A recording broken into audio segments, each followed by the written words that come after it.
My fellowship research is at the boundary between materials chemistry and engineering. We aim to build bridges between materials discovery and additive manufacturing to make new devices and structures and to exploit their functional properties with applications in energy and health. Liverpool is pioneering the way in additive manufacturing through establishing links between departments and faculties. We bring diversity in tackling the challenges.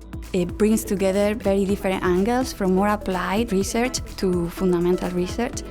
It is important to expand the range of materials we can use in additive manufacturing.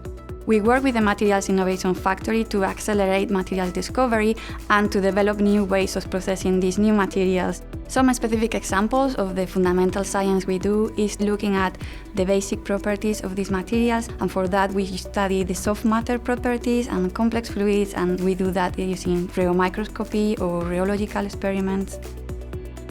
I enjoy working in processing of new materials because it allows me to have the freedom to answer fundamental challenges that then can help us to expand the boundaries of what can be done and to actually realize the potential of new materials into different applications.